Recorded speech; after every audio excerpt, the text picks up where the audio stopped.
Role role Nagpur TV का भाऊ 3 दिन में जो दूसरी हिंदी ले रहा ना भाई अब क्या बोलते वो सबको लगता है हिंदी लगता है ना हिंदी चल बोलो ना चलो रोल आ जाता लेट एक जाईल का जयंत पाटिल और जितेंद्र आव्हाड मुख्यमंत्री एकनाथ शिंदे को मिले 3 दिन में दूसरी मुलाकात है, कैसे देखते हैं इन मुलाकातों को?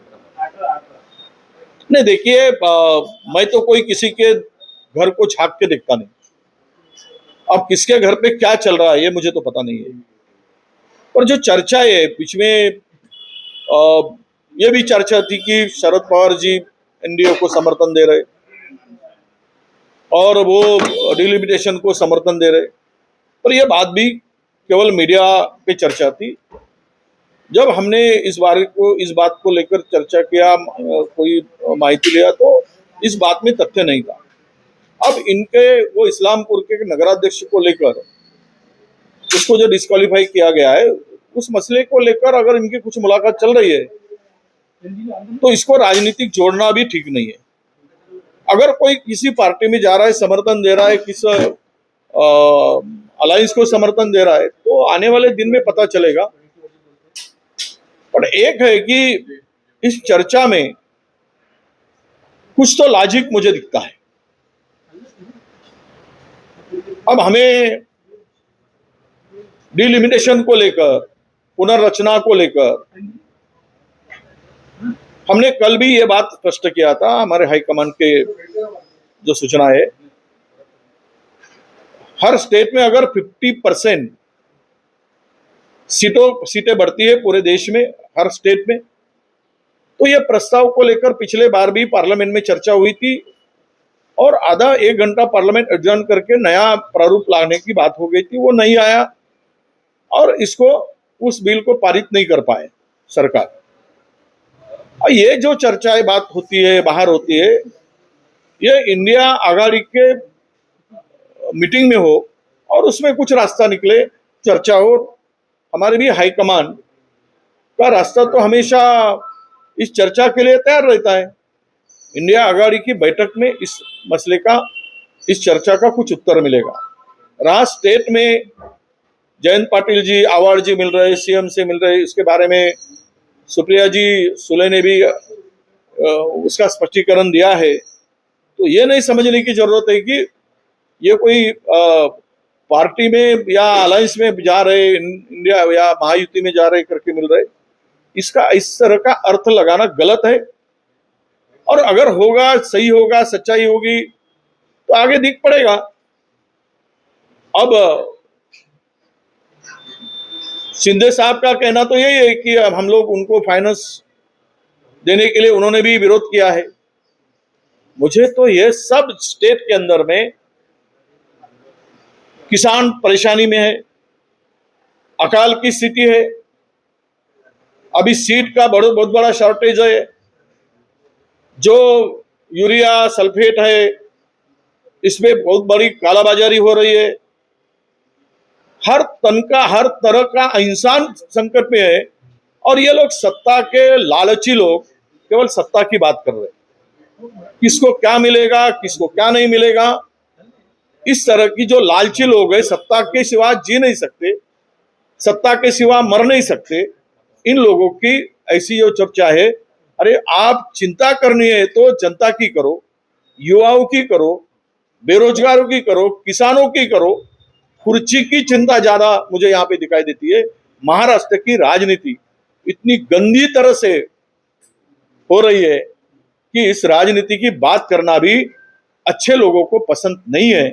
इस तरह का राजनीतिक माहौल इस राज्य के अंदर में खड़ा किया गया। पुढच्या 3 महिन्यामध्ये महाराष्ट्र आणि केंद्रात मोठे फेरबदल होण्याची शक्यता वर्तवली जात आहे। आणि दुसरं, जयंत पाटील आणि शिंदेजींना भेटले आव्हाड, अर्थ खात्यावरूनही घालमेल आहे। तुम्ही आताच म्हणाले लॉजिक काहीतरी या भेटीगाठींमध्ये आहे। तुम्हाला या सगळ्या भेटीगाठींमध्ये जयंत पाटील, शरद पवार पक्ष या सगळ्या याच्यामध्ये तुम्ही आता म्हणाला लॉजिक कोणतं तुम्हाला सापडलं आहे? नाही, चर्चा मीडियाची चर्चेचा लॉजिक आहे असं माझं म्हणायचं होतं। 2 गोष्टी वेगळ्या आहेत। आता ह्यांनी जे तुम्ही जे प्रश्न विचारला की कोण कोणाला भेटतायत, त्यावरून मी जर उद्या मुख्यमंत्र्यांना भेटून आलो माझ्या मतदारसंघातल्या कामासाठी, तर त्याचा अर्थ असा काय की मी भाजपमध्ये चाललो. मी जर शिंदेना भेटून आलो त्याचा अर्थ असा काढायचा काय, सरकारमध्ये बसलेल्या व्यक्तींच्याकडे, मंत्र्यांच्याकडे, उपमुख्यमंत्र्यांकडे काम असतात, कोणी त्या कामासाठी मिळत असतो. आता त्याच्यावर ते सगळे कॅमेरे लावून आम्हाला जर त्याच्यामध्ये दाखवलं आणि मधामध्ये माझीच बदनामी केली, मी शिंदेमध्ये चाललोय, हे सगळ्या ज्या काही भेटलो, चर्चा झाली, अरे विकासाच्या संदर्भात आम्हाला काही कामं करायची की नाही, मतदारसंघातल्या कामासाठी कुणाकडे जाणार, राज्यपालाकडे जाऊ आम्ही की आता डायरेक्ट म्हणजे चीफ जस्टिसकडे जाऊ की आमचे कामं करा म्हणून. म्हणून या भेटीच्या मागचा कुठलाही दुहेरी अर्थ काढण्यापेक्षा खरं तर एक आहे की घालमेल तर सुरू आहे काही ना काही. मी याचा अर्थ लॉजिकचा अर्थही सांगतो. काही लोकांमध्ये अस्वस्थता आहे, पण मला हे कळत नाही की तीनही पक्ष कोण इथे येणार, कोणाला तुमचा फायनान्स मिळणार, कोण मंत्रिमंडळात इन होणार, कोण आऊट होणार, ही चर्चा कशाला. आता महाराष्ट्र संकटात आहे, शेतकरी संकटात आहे, उद्या पिण्याच्या पाण्याचे वांदे होणार आहेत. या राज्यामध्ये काल परवा पाहिलं, यवतमाळमध्ये 12 वर्षाच्या पोरीला वर्धेमध्ये इतक्या म्हणजे निर्घुणपणे तिला मारलं, व्यवस्था करून ती होती, तिच्यावर अत्याचार झाल्याचं समोर आलं. अशा रोज महिलावर अत्याचाराच्या घटना घडत आहेत. महाराष्ट्रामध्ये कायदा सुव्यवस्था राहिली नाही, पण आरोप प्रत्यारोप, खुर्ची, सत्ता, यावर आपण सगळेजण चर्चा करतोय. कधीतरी या लोकांना सद्बुद्धी देऊ देत. आता विठ्ठलांच्याकडे काही मंत्री गेले आणि त्यांनी सांगितलं की मुख्यमंत्र्यांना दिल्लीमध्ये जर गेले तर आमच्या ताईंना मुख्यमंत्री पद मिळावं अशी इच्छा व्यक्त केली. अरे तिथे देवाकडे जात आहे, विठ्ठलांच्याकडे जात आहे, तर शेतकऱ्यांना चांगले दिवस मागा, बेरोजगारांना चांगले दिवस मागा, महाराष्ट्राला चांगले दिवस मागा. खुर्ची मागतायत नालायक लेखाचे. थोडी लाज वाटत नाही महाराष्ट्र संकटात असताना आपण काय मागितलं पाहिजे ईश्वराच्या दरबारात जाऊन. पण जे रामाच्या घरी जाऊन चोरी करतात त्यांना काय पडलंय या गोष्टीची. म्हणून ही चर्चा राजनीतिक, आता तुम्ही म्हणालात की 1.5 महिन्यात 2 महिन्यात काही बदल होईल, तर होईल ना. तो काय त्यांचा निर्णय आहे, कोणाला घ्यायचा ना कोणाला नाही घ्यायचं. सध्या गुजराती जोडीचं ते ठरवतात देशात कोणाला घ्यायचं ना कुजराला नाही ठेवायचं. 2 देश चला रहे हैं और 2 देश संपत्ती लूट रहे हैं, तो वो ठरवते किसको कोणाला काय द्यायचंय. त्यामुळे त्यावर आम्हाला अधिक भाष्य करायची गरज नाही.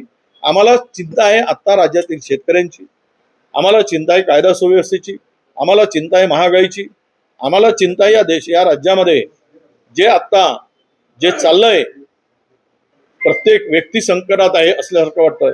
या राज्यातील माणसाला सुरक्षित वाटत नाही, देशातील व्यक्तीला सुरक्षित वाटत नाही, या देशातील लोकशाही टिकेल की नाही याची आम्हाला जास्त चिंता आहे. त्यामुळे या प्रश्नाला आम्हाला आम्ही फार काही महत्व द्यावं असं मला वाटत नाही. 2023 साली मुख्यमंत्री एकनाथ शिंदे यांनी लाडकी बंद पडलेली आहे कारण की पैसेच नाही. या सगळ्या योजना निवडणुकीच्या तोंडावर मतं मिळवण्यासाठी घेतलेल्या होत्या. साडी दिली, चोळी दिली, बहिणींना आमच्या 1,500 रुपये दिलेत, भावांना काही मुख्यमंत्री याच्यातून पैसे दिलेत. हे सगळ्या योजना आता गुंडाळल्या जातील. धानाला बोनस देत नाहीये ते. निवडणूक संपली, निवडणुकीच्या तोंडावर धानाला 700 रुपये बोनस घोषणा केली. आम्ही 500 रुपये देत होतो, रेग्युलर देत होतो, आमचं सरकार होतं. यावेळेस धान उत्पादक शेतकऱ्याच्या तोंडाला पानं पुसली. आता साडीची योजना बंद केली. आता 1 दिवस हे जातील दरवाजात. त्या बहिणीला ज्या पद्धतीनं फसवलं गेलंय खोटी आश्वासनं देऊन, तर ती ताई आमची त्या साडीचा, नाहीतरी त्या साड्या कोणत्या दिल्यात, फाटक्यानं तुटक्या साड्या दिल्यात निकृष्ट दर्जाच्या. एक धुतल्याबरोबर एकदा धुणं झालं की ती साडी कधी त्या बहिणीनं नेसली नाही ती, म्हणून तिचा फास करून यांना आवडेल ती ज्यावेळेस मतासाठी दरवाजात जातील त्यावेळेस. पण बनवा बनवी किती करावी या लोकांनी, याच्या मर्यादा संपल्या आहेत. 92 लाख लाडक्या बहिणींना तुम्ही नाकारताय आणि त्यावेळेस तुम्हाला अक्कल नव्हती काय की ज्यावेळेस तुम्ही ही योजना आणली तुमची बुद्धी कुठे गेली होती की काही निकष लावून नियम लावून पात्र अपात्र. आता शेतकऱ्याच्या संदर्भात तेच लावलं शेतकऱ्याच्या संदर्भात इन्कम टॅक्स पे कोण आहेत?